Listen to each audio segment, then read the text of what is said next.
Olá, amigos do Medicina Total! Hoje começaremos a nossa série de vídeos sobre os sistemas do corpo humano desde o ponto de vista histológico. Então, para dar início, vamos falar sobre o sistema tegumentar. O que é o sistema tegumentar? Quer saber mais sobre esse sistema? Então me espera aí e depois da vinheta eu te explico. Vamos nessa!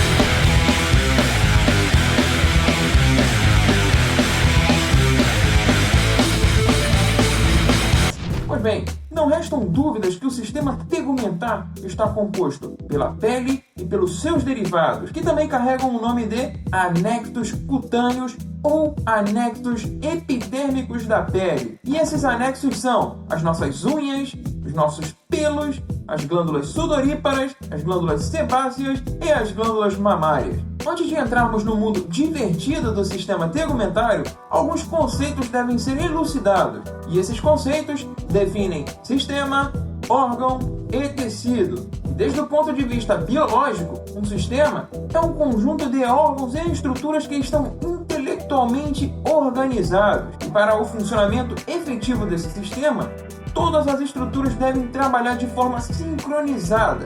Anotou aí? Então vamos para o próximo. Um órgão é basicamente um conjunto de tecidos que interagem de forma sincronizada para executar uma determinada função. Captou essa? Então vamos ao seguinte. O nosso último conceito vai ser o conceito de tecido. Um tecido é um conjunto de células especializadas que também vão trabalhar juntinhas. E essas células compartem características iguais ou semelhantes e vão trabalhar de forma sincronizada para realizar determinada função no nosso organismo. E talvez você esteja se perguntando por que eu estou falando desses conceitos agora. É muito simples. Na série de vídeos que sucede, nós vamos falar sobre os sistemas do corpo humano desde o ponto de vista histológico. E na série de vídeos passados, nós falamos sobre a histologia do corpo humano baseada em seus tecidos. Tudo bem? E para falar do sistema tegumentar, vamos começar falando sobre a pele. Embora muitas pessoas pensem que a pele é um tecido, a histologia nos mostra que a pele trata-se de um órgão. A pele é o maior órgão do nosso corpo e consiste em duas camadas principais, a epiderme e a derme. Nós tínhamos três camadas na sua constituição, as duas já supracitadas e a hipoderme, também conhecido como tecido subcutâneo. No entanto, novas revisões mostraram que a hipoderme, ou tecido subcutâneo, não faz parte da pele.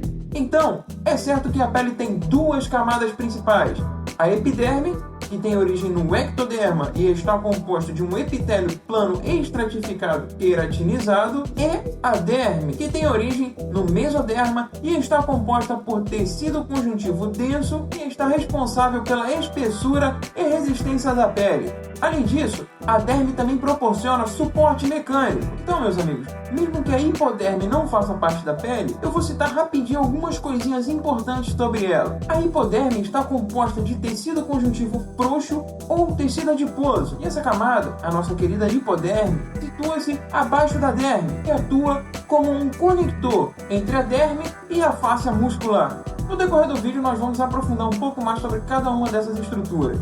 Agora, rapidinho, vamos falar sobre as funções essenciais do sistema tegumentar. O sistema tegumentar desempenha diversas funções que estão relacionadas com a sua localização na superfície externa do nosso corpo. E essas funções são a formação de uma barreira contra micro-organismos, contra os agentes químicos, físicos e biológicos provenientes do ambiente externo. Além disso, essa barreira também protege contra os raios ultravioletas e também forma a barreira de permeabilidade. Uma outra função é a que o sistema tegumentar participa na regulação da temperatura corporal. Mais pra frente a gente vai aprofundar isso aí. Ele também transmite informação sensorial desde o ambiente externo para o sistema nervoso central e também ele possui funções endócrinas. E essas estão relacionadas com a secreção de hormônios, citocinas, fatores de crescimento e, claro, com a síntese de vitamina D, que é sintetizada mediante a exposição à luz solar.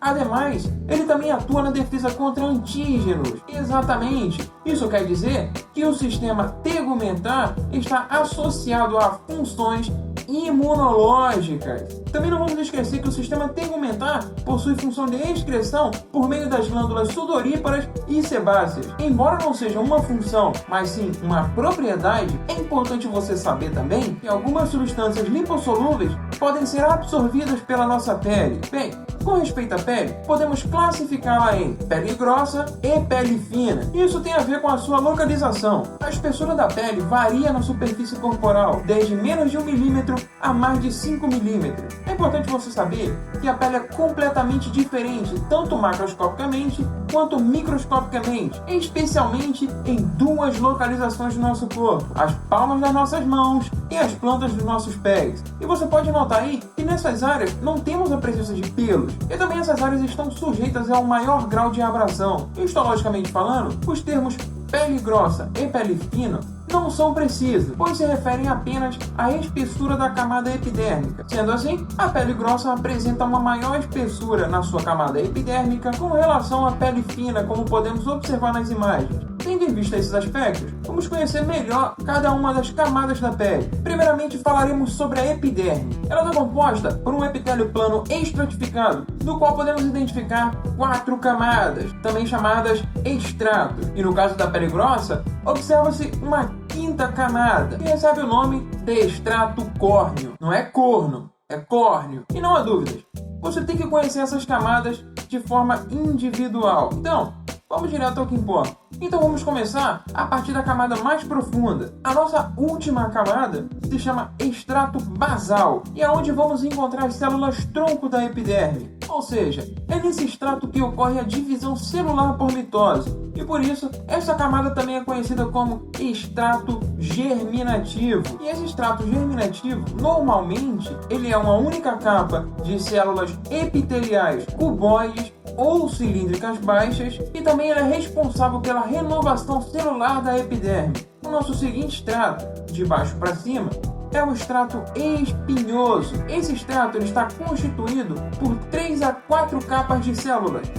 O estrato espinhoso também é conhecido como camada espinhosa, e esse nome se deve ao fato que suas células possuem prolongamentos citoplasmáticos que se assemelham a espinhos, e mediante ao microscópio óptico, observa-se que as células desse estrato adquirem uma forma poligonal. Agora vamos à próxima camada. Essa se chama estrato granuloso, e ele está composto de 3 a 5 capas celulares. No estrato granuloso, vamos encontrar células que apresentam no seu citoplasma numerosos grânulos que se coram intensamente de forma basófila. Esses grânulos recebem o nome de queratoialina. Agora passando ao seguinte estrato, esse se chama estrato lúcido. O estrato lúcido é uma área fina e eosinófila entre o estrato granuloso e o estrato córneo, e está composto por poucas capas de células aplanadas que estão densamente agrupadas. O estrato lúcido é considerado uma subdivisão do estrato córneo, e nele você vai encontrar células que tiveram seus núcleos degenerados. E por último, e não menos importante, temos o estrato córneo.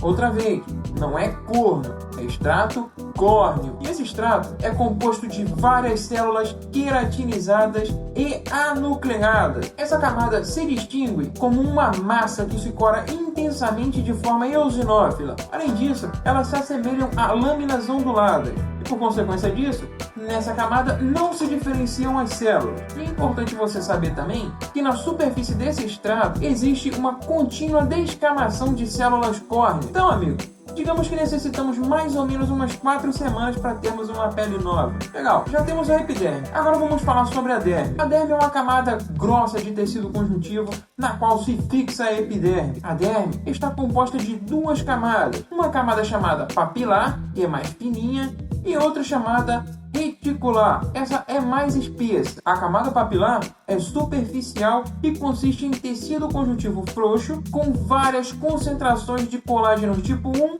e tipo 3. E nessa camada contém um extenso plexo de vasos sanguíneos, linfáticos e também de terminações nervosas sensitivas. E a camada reticular ela é mais profunda e mais espessa e está composta de tecido conjuntivo não modelado e altas concentrações de colágeno tipo 1, fibras elásticas e também vasos sanguíneos de maior calibre. Bem, na junção entre a derme e a epiderme, encontramos numerosas protrusões digitiformes de tecido conjuntivo que carregam o nome de papila dérmica. E correspondem a protrusões epidérmicas semelhantes chamadas cristas epidérmicas ou crista interpapilar. E por debaixo da camada reticular podemos encontrar tecido adiposo, músculo liso e até mesmo músculo estriado. E veja bem, é hora de conhecermos as células da epiderme. Existem 4 tipos diferentes de células epidérmicas. E essas são os queratinócitos, os melanócitos, as células de Merkel e as células de Langerhans. Então vamos resumir essas células. Os queratinocitos são as células mais abundantes da epiderme e representam 85% do total de células epidérmicas. E os queratinocitos são células epiteliais altamente especializadas que têm como função separar o organismo do seu meio externo. Os queratinócitos produzem queratina, ou você pode utilizar o termo citoqueratina. Os melanócitos representam 5% das células epidérmicas. Essas células residem no estrato basal e produzem a melanina da nossa pele. E a melanina é responsável pela pigmentação da nossa pele. Além disso, ela também desempenha uma função de proteção contra os raios ultravioletas. Quando eu falo de pigmentação da nossa pele, eu não estou me referindo somente à melanina. Existem também outros fatores que influenciam na pigmentação da nossa pele. As células de Langerhans representam aproximadamente de 2 a 5% de todas as células epidérmicas. Essas são células apresentadoras de antígenos que desempenham funções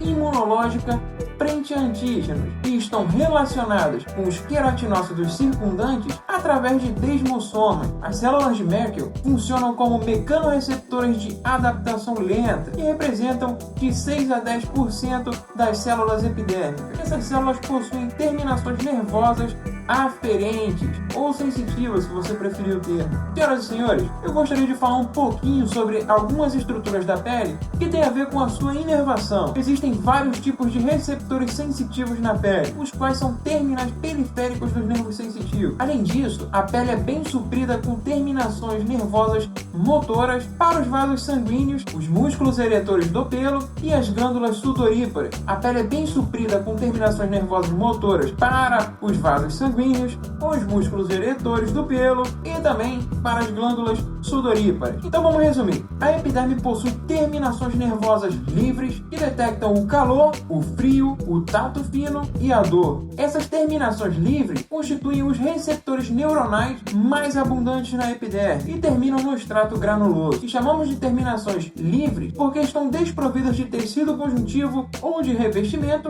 com células de Schwann. Existem outras terminações na pele que estão envolvidas por uma cápsula de tecido conjuntivo e, para mim, são as mais importantes. Provavelmente você já escutou falar de algumas delas. Tendo em vista esses aspectos, as terminações nervosas encapsuladas são os corpúsculos de Pacini, os corpúsculos de Meissner e os corpúsculos de Ruffini. Os corpúsculos de Pacini são estruturas grandes e ovoides encontradas na derme mais profunda, particularmente na ponta dos dedos das mãos. Mas isso não significa que também não se encontre em outras partes. Que isso fique claro. Os corpúsculos de Pacini são compostos por uma terminação nervosa mielinizada envolvida por uma cápsula. Essas estruturas detectam mudança de pressão e vibrações aplicadas na superfície cutânea. Os corpúsculos de Meissner se encontram nas papilas dérmicas. Eles se assemelham a cilindros afunilados e medem cerca de 150 micras em seu eixo longo e estão orientados perpendicularmente à superfície cutânea. Os corpúsculos de Meissner são sensíveis ao tato e respondem a estímulos de baixa frequência. Os corpúsculos de Ruffini são sensíveis ao estiramento e à torção da pele. Eles apresentam um formato fusiforme e medem aproximadamente de 1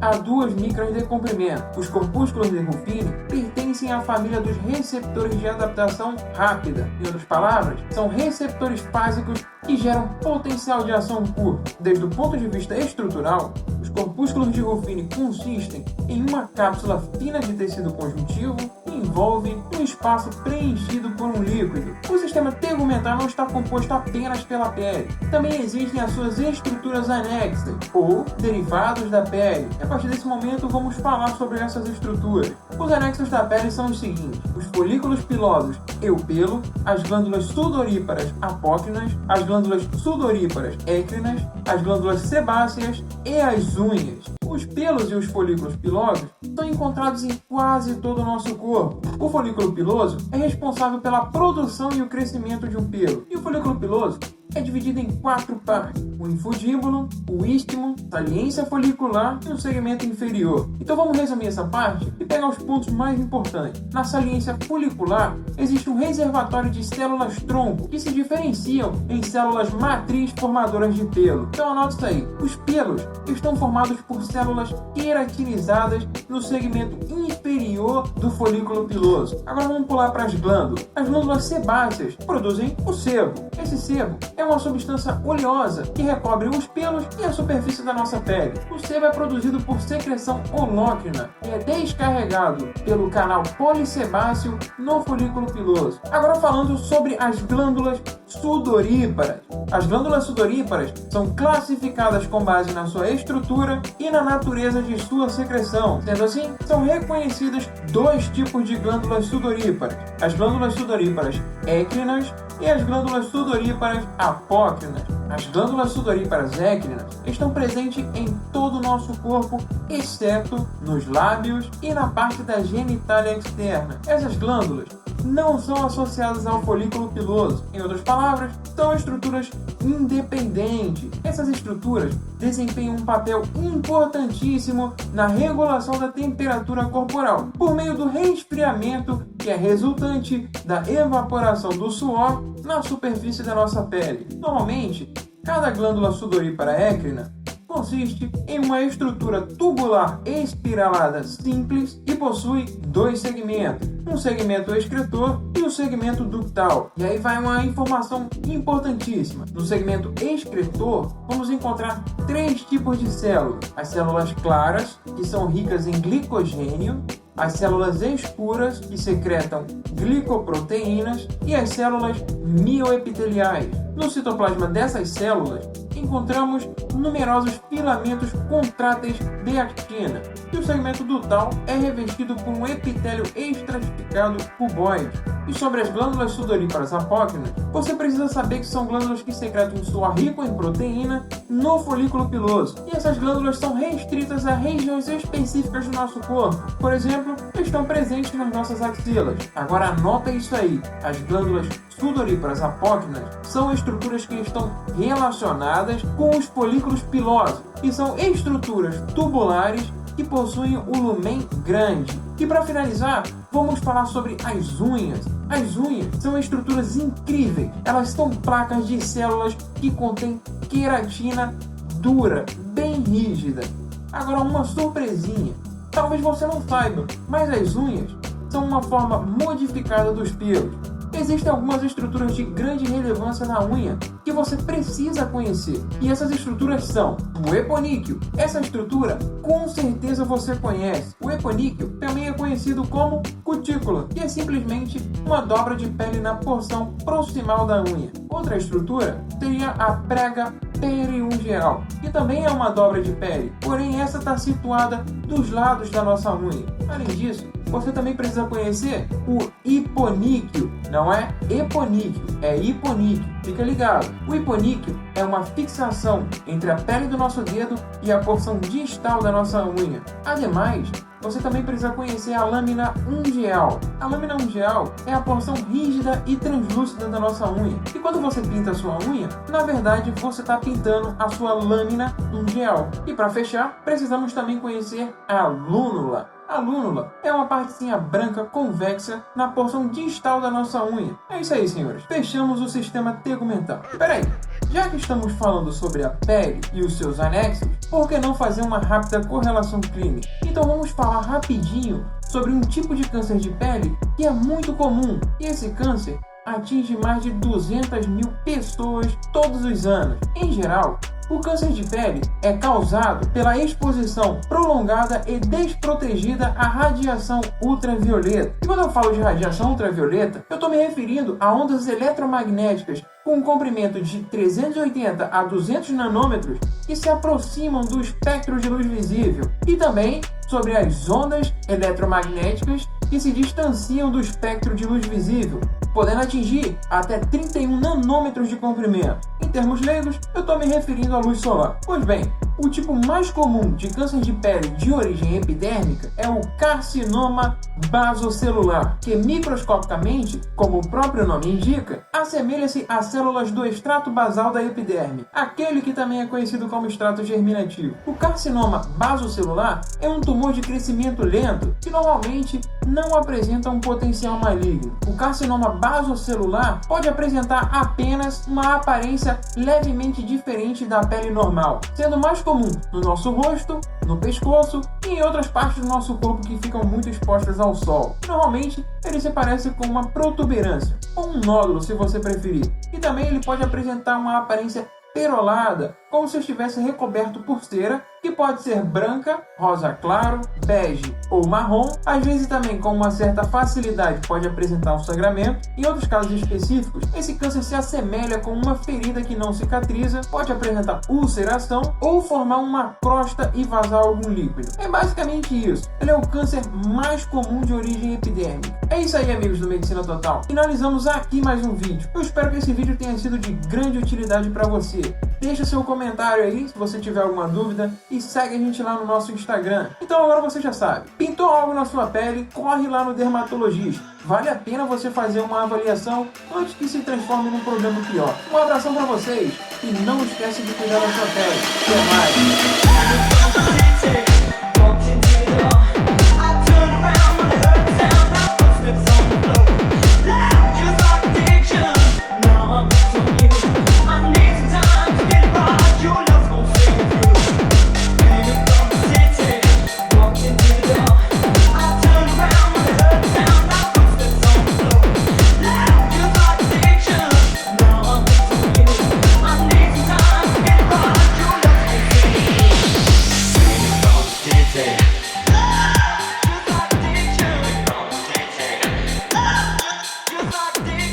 From the city.